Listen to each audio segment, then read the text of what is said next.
No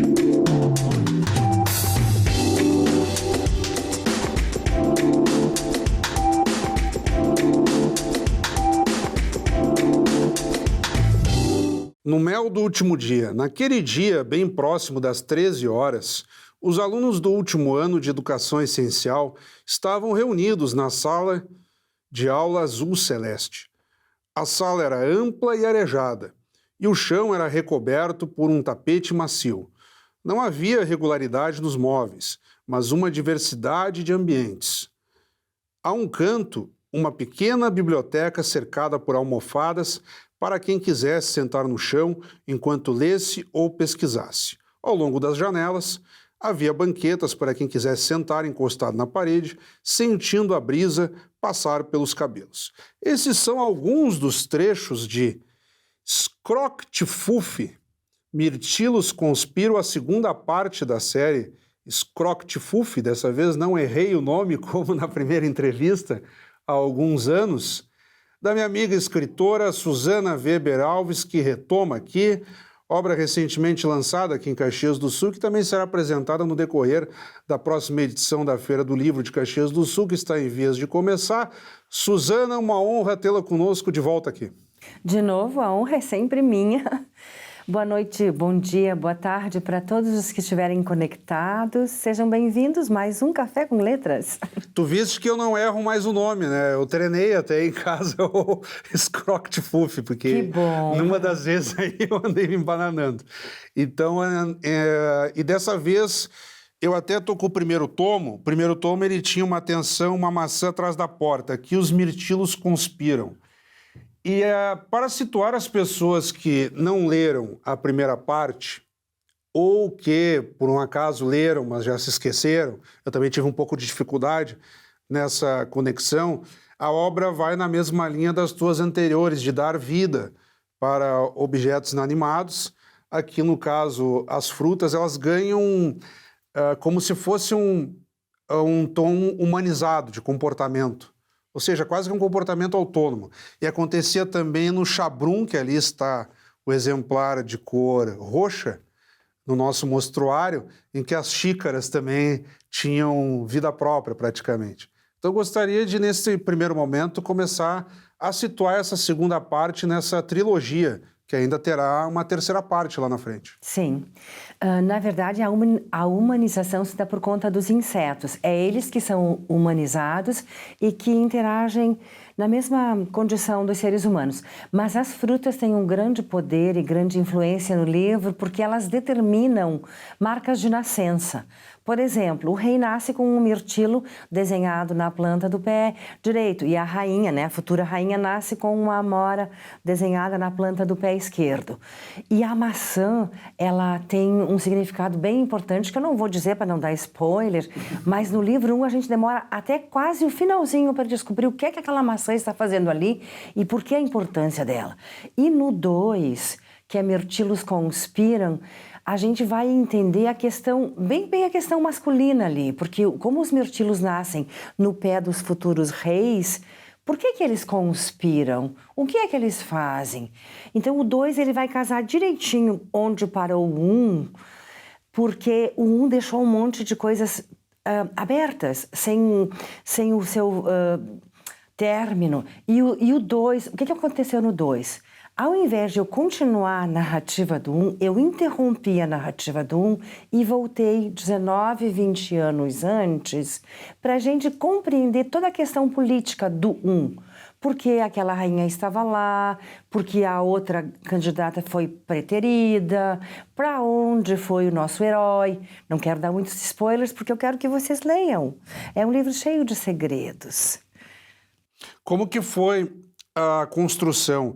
Aqui, a propósito disso, eu comecei lendo o capítulo 5, no mel do último dia. Antes de continuar nisso, chama atenção o tom descritivo de ambientes. Até para situar as pessoas que não sabem, tu és cega. E na tua escrita há uma descrição fantástica aqui, que eu lendo em voz alta, imagino quem está escutando, se a pessoa estivesse escutando de olhos fechados, ela teria a visão exata do ambiente, da ação, do que se está passando ali. Não é um exagero, mas há um detalhamento bem criterioso assim, na descrição ambiental da obra. Isso também vai pela tua própria condição como pessoa, ou também é um estilo de escrita que, independentemente de ser cego ou não, tu escreverias dessa forma? Na verdade, assim, eu não sou cega, mas eu tenho uma visão bem baixa. Já estou me preparando para ser o que eu tiver que ser no futuro, inclusive cega se tiver que ser. É mais a minha característica mesmo. Ela é bastante descritiva, mas tu pegou uma parte bem de móveis, né? Mas tem outros momentos em que eu descrevo sentimentos, em que eu descrevo ações, sempre com muita poesia, porque eu escrevo prosa poética, mas isso é da própria minha característica. Isso traz um pouco de dificuldade para algumas pessoas, principalmente que não é acostumado a ler, porque a prosa poética, ela é mais aprofundada, ela vem carregada de todas as figuras de linguagem.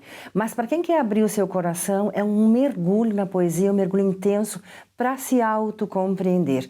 E o Scrocty-Fuf é um reino lindo. Eu sempre digo que quando eu morrer, eu quero ir para Scrocty-Fuf, porque em algum lugar ele deverá existir. É o nome do reino. E vamos situar, por que esse nome, o Scrocty-Fuf? Eu havia contado na outra vez, mas eu conto de novo. O nome veio dessa maneira e eu não posso mudá-lo porque ele veio no momento mágico. Eu já fiz 3 cirurgias cardíacas também, de abertura de peito para troca de válvula. Quando eu tive que fazer a segunda, a minha filha tinha 10 anos e ela nunca tinha ficado longe de mim e do pai.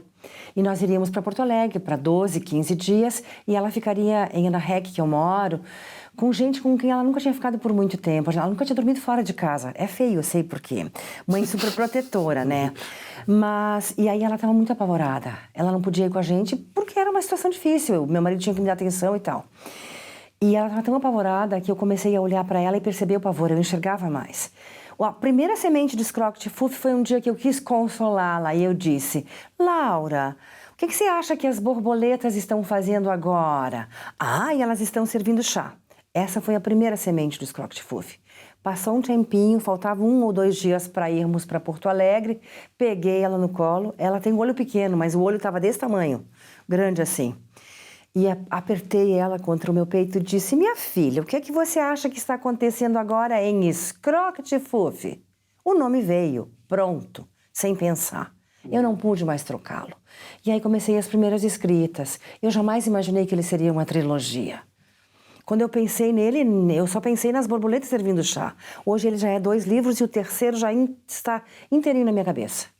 Que eu já vou começar a digitar e tal, quero ver se pro ano que vem ele fica pronto. Esse estava pronto em 2020, só que pandemia... Sim, claro, e com a pandemia acabou atrasando... tudo, né? E se lançasse naquele período, acabaria também perdendo apelo de divulgação, de interesse de público, né? Ainda que o pessoal usava muitas lives, nós fizemos até edições do Café com Letras entrevistando em live, tipo, eu no estúdio, a pessoa por videoconferência, mas perdia, né, um pouco da característica do programa. Sempre é melhor ganhar um abraço, né? Eu não sei vocês, mas eu ainda tô relutante no abraço, parece que o meu abraço é meio falso, de tanto que a gente sofreu, né? É verdade. E o livro, a propósito, seguindo nessa pegada e na divisão de capítulos, eu vou tentar percorrer na medida em que tu vais descrevendo e nós vamos conversando, até para as pessoas entenderem o romance. A ideia não é entregar o romance, mas passar uma noção panorâmica dele. Uma pétala que não é de flor intitula o capítulo 7. Lá pelo capítulo 11, a aerodinâmica da amizade. Nós temos sempre, até pela própria titulação dos capítulos, a tentativa de buscar uma subjetividade em relação ao senso comum. Ou seja, o substantivo está ali colocado, mas tu tentas tirar algo a mais e sempre apelando para algum aspecto sensorial ou de sentimento, enfim, ir além do que aquela cena, do que aquele termo pode apresentar num primeiro momento, assim. Não ficar no superficial. O livro tem muito disso também. Tem. E tem um cuidado grande, assim, com aquilo que eu quero propor em termos da minha própria visão de mundo. Tem um amor intenso pela ecologia e pelos animais. tem um amor intenso pelas coisas da natureza, tem um amor intenso e um respeito pelos adolescentes. Não tem criança, pelo menos até o 2 não tem criança. O foco é mais o adolescente, embora a mensagem serve para todas as pessoas, tá? E com o foco no adolescente, eu me preocupei muito com as questões do autodescobrimento, do autodescobrimento. No 1, nós temos uma cena do primeiro beijo. E eu quis que ela fosse muito linda e muito respeitosa, mas com toda a intensidade que é um primeiro beijo. Porque todo mundo se lembra do seu primeiro beijo. Eu me lembro do meu. Já faz muitos anos, mas eu me lembro. E no livro 2, eu tenho uma relação sexual. Sexo, uma cena de sexo, com muito cuidado, com muita poesia, com muita descoberta e muito respeito. Porque eu acredito que a gente tem que ensinar para os nossos adolescentes o respeito pelo outro. Aqui ainda eu não trouxe em Scrockt Fuf, não vai ser nessa obra, a questão de gênero, tá? Porque ele nasceu assim, ele é meio da Idade Média, e essas questões não eram discutidas na época. Mas no futuro eu pretendo escrever também com questões de gênero que eu respeito. Mas ali, esses 2 adolescentes, quando eles se descobrem, eu tenho o cuidado de trazer esse respeito. Pô, essa é a ela que eu escolhi o me aconteceu, este é o ele que eu escolhi o que me aconteceu. E nós vamos fazer com amor, com muito amor. É muito lindo, gente. E tem uma cena de casamento, não desses 2 adolescentes, completamente diferente de todas as cenas de casamentos que eu já vi na vida, que eu disse assim, que se eu tivesse que casar de novo, eu queria casar daquele jeito. Não vou dar spoilers! Esse é o problema do romance, né? Nós Sim, mas ele é muito lindo, nos aprofundar gente. tanto e nem entregarmos o final. Mas nessa divisão temos também a borboleta azul, ela ganha atenção aqui. Depois a atenção de novo as frutas, o pêssego, nectarina. Ameixa, é esse o capítulo. E assim vai indo. Nós temos também, acho que nós podemos falar num momento posterior a respeito das ilustrações. E pegando, por exemplo, o protagonismo das frutas aqui, nós tínhamos falado da maçã lá no primeiro tomo, aqui tem a saga dos mirtilos e essas outras frutas que vão entrando aqui, o pêssego, a amora e por aí afora. Eu sempre fui muito plástica na minha vida. Eu estou perdendo a visão desde 2004. Então, teoricamente, até 2004 eu enxergava como vocês, né? Como as pessoas que têm visão. E eu sempre fui muito plástica. Eu descobri que eu era artista depois que eu fiquei mais velha. Porque quando você é mais novo, eu não tinha muita clareza, eu fiz letras, que eu amo de paixão também, queria fazer educação física, não deu para fazer porque eu já era cardíaca, e naquele tempo, quem fosse cardíaco não passaria num exame físico, antigamente, né? Hoje você pode, porque eles separam a didática da questão atleta, né? E aí eu descobri que eu era artista, mais tarde, assim. Não de escrever, que escrever eu sempre gostei. Mas eu pintava, eu desenhava, e eu acho, assim, flores, frutas e insetos são os maiores professores de mistura de cor que existe. Eu nunca vi uma coisa tão linda, só pode ser de Deus, né? Eu acredito em Deus, eu respeito quem não acredita. E eu acho assim uma coisa linda, uma coisa muito plástica, dá vontade da gente pegar, cheirar, sentir. Então, eles vieram também em função disso. Eu acho banquinha de frutas a coisa mais linda. Aquilo tudo arrumadinho, caquis, limas, laranjas, é muito lindo. Nós falamos, acho que agora lembrando, tu destacando as cores e por aí afora, na edição passada em que pegávamos o primeiro tomo de Scrockt Fuf, até pela tua dificuldade de visão, que eu cheguei a dizer que tu já eras cega, tu falaste em visão reduzida. Bem reduzida. Mas, enfim, para ti já é mais difícil identificar. Nós apontávamos muito a força da sinestesia, né, em que você acaba tendo sensações diferentes por meio do cheiro, consegue enxergar ou às vezes enxerga e já tem a sensação de como seria aquele objeto, ou seja, é quando a situação te provoca sensações que não seriam automáticas e que no teu caso acaba acontecendo, né? mas mais em função de eu ser assim mesma, né? A sinestesia sempre esteve muito presente em mim. Eu não entendia o que era essa poesia dentro de mim. Tu entende depois que tu fica um pouco mais velho. Sempre tive isso, umas coisas inquietantes. Hoje eu sei toda a teoria, onde é que eu me coloco, todas as questões de figuras de linguagem, todas as questões das características. Mas antigamente eu só apenas sentia e escrevia, não sabia o que era. Sim, a obra é muito bem escrita, ela tem um método, ela tem uma regra, é boa de ler, inclusive. Obrigada. Não, é uma excelente redação, sem dúvida. Nesse 2, eu explorei todos os tipos de possíveis capítulos. Existem capítulos em retalhos, existem capítulos em cacos, existem capítulos sem nome, sem tem o título. capítulo é sem título. Sem título. E tem capítulo 0,5. Eu explorei tudo. E no 3, e veja, o 1 e o 2 eles são narrados em terceira pessoa. E o 3 está aparecendo para mim com narrativas em primeira pessoa. Eu não usei primeira pessoa. Mas mesclando daí? Não sei ainda, porque vai acontecer quando eu sentar e escrever. Claro. E ele manda, viu? Sim, sim. Ele manda. Quem escreve sabe. Tem coisa que tu não decide, que tu senta aí, que eles embirram e dizem é por ali que tu vai e acabou-se, né? E está se configurando uma questão da primeira pessoa. Talvez mesclado, talvez não. E antes de chamarmos as dicas do autor, como é que tem funcionado essa divisão? Porque tu estás chamando muito atenção para um mapa mental do reino Scroctfuf e depois toda a divisão a ponto de demandar um terceiro tomo, ou uma terceira parte, como queiram. Chega a ter, daqui a pouco, a constituição de um storyboard ou um esquema de... Nós, no 2, a gente colocou um glossário, que vai ter também no 3. Porque sentimos a necessidade, né, com o auxílio das orientações do Dinarte, que ele é o meu editor, porque não é que eu queira, os personagens vêm e os que vão ter que ficar, eles se infiltram e querem ficar. E há uma gama muito grande de personagens. Dinarte Albuquerque Filho, conhecidíssimo... Da editora Lido. Escritor e jornalista meu local. Editor querido. Aqui também, ó, isso eu confesso que ajuda na leitura e até foi bom tu falares para chamar a atenção.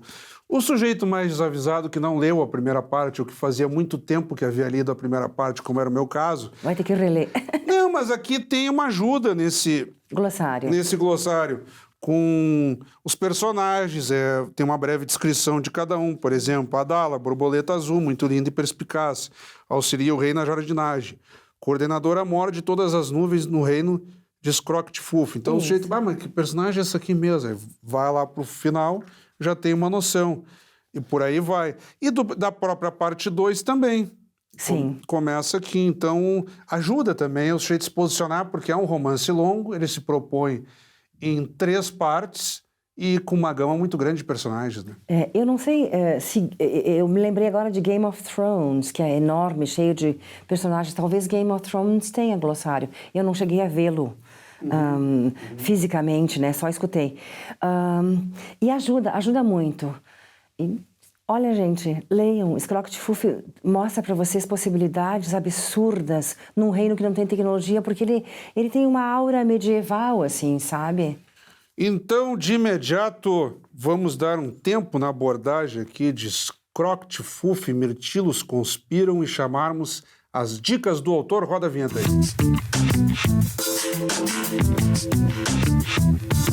Então, nas dicas do autor, recebendo aqui a escritora Susana Weber Alves. Susana, eu vou pedir que de forma breve tu compartilhes com quem está nos acompanhando neste momento. Podem ser autores clássicos, desconhecidos, algo que tu entendas que quem está nos acompanhando neste momento precisa correr atrás e ler também. As dicas estão contigo. Apareceu para mim agora o meu poeta preferido, que é o Mário Quintana. Sempre que eu me sinto triste ou meio sozinha, eu puxo lá um audiolivro das obras do Mário Quintana, Caderno H, porque além de toda a poética dele, com todo o conhecimento maravilhoso que ele tinha, ele tem um bom humor, assim, incrível. Até vou contar para vocês que um pedacinho, né? Numa dos pequenos poemas crônicas dele, que ele diz que numa noite de tempestade ele encontrou-se com o Conde Drácula e que o Conde Drácula lhe deu mesmo a impressão de um guarda-chuva com as varetas quebradas. né? É muito poético, assim. Depois, o outro poeta que vocês têm que ler, sem dúvida, Carlos Drummond de Andrade, né? E aí a gente vai seguindo. Meu outro escritor preferido, que daí de prosa, que eu amo desde criança, desde 1960 e alguma coisa, é José Mauro de Vasconcelos. Ele é prosa poética inteira. Eu tenho a impressão que eu devo ter me inspirado nele para escrever tanta prosa poética. No mundo, eu já li de tudo, gente. Marguerite Yourcenar, Stephen King, e todos os clássicos. Eu ouvi recentemente As Viagens de Gulliver e fiquei apaixonada de novo. Do Jonathan Swift. Então, assim, o importante é que se leia e vá devagarinho descobrindo qual é o que você quer. Mas não esqueça do Mário Quintana, nosso. E a propósito, falando em acessibilidade, já que tu chamaste a atenção para áudios, livros, né? Como é que está a popularização disso e até o custeio? Tem sido fácil conseguir? Ou daqui a pouco só consegue clássicos e livros mais recentes, atuais, se tornam mais difíceis? Como que tem sido isso, tanto de acesso quanto de custeio? Para mim, tu disse? Sim. Na verdade, assim, ó, eu atualmente, olha o que eu estou fazendo. Eu sou professora de inglês também e estou aprendendo o italiano sozinha. Então, atualmente, eu tenho baixado... na verdade, eu nem baixo, eu só acesso no YouTube canais de livros em inglês ou em italiano. E aí eu vou lá, eu caminho no meu pátio, coloco lá o meu audiolivro, vou ouvindo policiais, ou de mistério, ou os clássicos, tanto em inglês quanto em italiano. Nós temos muitos sites. As redes sociais estão facilitando isso. Então. Sim, e são grátis. Uhum. Tem uns que são pagos, né? Mas aí, assim, eu acesso para mim os grátis, porque... Eu não ouço mais ele físico, eu ouço só na internet mesmo. Claro. A gente já não está mais usando aparelhos de som, né? A gente usa o celular que faz tudo, né? O celular. E eu escuto de tudo. Antes que nós nos esqueçamos, o livro tem uma atenção à parte gráfica de ilustração. E tu falaste que conseguiste ter uma noção bem interessante por meio das descrições dos conhecidíssimos... Gil e Doug, casal aqui de ilustradores famosíssimo em Caxias do Sul. Temos algumas ilustrações no interior do livro, mas sobretudo uma capa muito interessante. O reino aqui é apresentado com uma atenção sobretudo na natureza, uma fonte, o jardim, aquele arvoredo, depois a árvore no meio e um moço e uma moça, cada uma de um lado do tronco da árvore central, uma página muito colorida. Como que foi esse processo de tentar passar para eles a narrativa na sua totalidade, de modo que eles tentassem sintetizar numa capa, por exemplo, e que ficou muito bonita, diga-se de passagem? O Douglas e a Giovana, assim, eu tenho um respeito absurdo por eles. Eles pegam a minha obra, né, eu envio em PDF para eles e eles leem a obra. E depois nós nos reunimos presencialmente ou online e discutimos possibilidades. Neste 2, eu tive que fazer menos ilustrações em função de preços, né? Porque o que eu paguei pelo segundo livro dobrou em função de toda essa questão político, dólar, sócia enfim. E tudo mais, que a gente não vai nem entrar na questão, que eu não consigo compreender, porque o meu salário continua igual, mas dobrou. Mas assim, então nós nos sentamos e nós decidimos por 3 grandes ilustrações... No interior? No interior do livro, ao invés de uma na abertura de cada capítulo, porque tem perto de 40 capítulos, mais até levando em conta os retalhos e os cacos que eu falei para vocês. Não dava para fazer um em cada abertura, porque encareceria, então nós escolhemos. Eles têm um feeling tão maravilhoso, porque eu disse para eles, olha, as cenas que eu acho mais importantes são essa e essa. E aí, na hora que eles estão fazendo em casa, eles ligam para mim, ou me mandam um WhatsApp, e eles dizem, tá assim. A gente fez pequenos acertos mínimos, porque no mais eles compreendem, eles leem, eles conseguem mergulhar no meu universo. Eles são fantásticos, né? Eu recomendo. Ou seja, houve uma autonomia aos ilustradores para poderem trabalhar também. Sempre. Eu acho que o autor, por mais célebre que ele seja, que eu não sou ainda, mas poderia vir a ser, ele não tem o direito de mandar. São coisas que caminham juntas, entendeu? Não um em cima do outro. Pelo menos eu compreendo dessa maneira. Eu vou te pedir, Suzana, quando a entrevistada é boa, o tempo voa. Parece que nós estamos aqui há 5 minutos falando, querido. Mas já estamos nos aproximando de meia hora. Suzana, eu vou pedir que de forma breve, sem entregar o final, tu tentes fazer uma conexão já com a terceira parte, que tu nem começaste a escrever, pelo que eu entendi. Mas eu sei toda. Ela está no teu mapa mental, né? Mas vamos tentar já fazer uma conexão antecipando o que possa vir por aí, ao mesmo tempo que eu já te deixo o convite para que dentro de alguns meses, quando tivermos a terceira parte de Scroct Fuf, tu estejas aqui, obviamente, nos brindando com mais uma edição. Então, como que será a conexão dessa terceira parte com esta que acabamos de apresentar aqui no Café com Letras? No primeiro livro, vocês têm, então, esses adolescentes que acabam se encontrando e tal, dividindo energias, e toda a questão do reino. Quem é o rei, quem é a rainha, como esses reis e as rainhas estão ali com alguns questionamentos. No 2, a gente volta a esses 20 anos, então aquele que é o rei, que é a rainha e todo aquele grupo que o cerca são os adolescentes desta época, tá? E a gente vai descobrir como aquela rainha e aquele rei estão no trono e outras coisas mais. No 3, eu retorno ao tempo do 1, tá? Aonde parou o 1. O 2 teria sido um flashback para explicar melhor o 1. Isso, só e que daí o 3 continua o 1. Sim, só que na verdade o 3 continua o 1, mas ele vai vir com todos os fios que também ficaram pendurados do 2 para se conectar. E eles vão se conectar de uma maneira absurdamente linda. Que quando chegou para mim essa nova informação que chegou recentemente... Aí tem a costura definitiva. E aí eu levei um susto, eu disse, não... que é para ir por aí, eu jamais tinha imaginado. Aí alguém bota, né? Alguém bota a imaginação na cabeça da gente. E vai ser muito lindo, gente. Vai ser um fechamento surpreendente. O número 1, eu tomei cuidado muito com a questão dos nomes, né? Que são nomes que têm lá os seus segredos. O 2, eu não explorei tanto isso. Um que outro, sim, mas não tanto.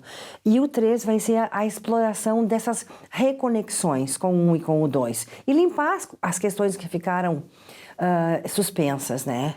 Leiam, por favor, Scroct Fuf. E como que tem sido a aceitação do público? Estamos em momento de Feira do Livro, existe uma expectativa nesse sentido? Sim, eu vou para a Feira do Livro no dia 12/10, às 17 horas, mas eu fiz o lançamento no último sábado, né? Claro.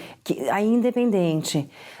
Era perto de um feriado, em termos de público não foi muita gente, mas eu já tenho várias pessoas me mandando WhatsApp. Não podia, guarda o meu exemplar, porque quem está vendendo sou eu, né? E as escolas, têm te demandado? Ai, que ótimo. Obrigada que tu te lembraste. Estou levando o Scroct Fuf 1 e o 2 para várias escolas. O Irmão Guerini em Ana Rec, o Marianinha Queiroz na Encruzilhada de Ana Rec, e mais 2 outras escolas, que agora eu não lembro o nome. E para o ano que vem já tem um convite de outras escolas. Quando eu vou para as escolas... Para palestrar e lançar o livro. Lançar o livro, ler e voltar para trabalhar com os alunos. Que legal isso. Onde eu me sento no chão, levo meu violão porque eu canto e toco também, converso com esses adolescentes, com essas crianças, dou conselhos de amor e de vida. Muito legal, quero te cumprimentar mais uma vez, gostei muito e já estou na expectativa, então, pelo terceiro tom, tu ficas no compromisso de nos trazeres. Podemos contar com isso lá por primeiro semestre do ano que vem?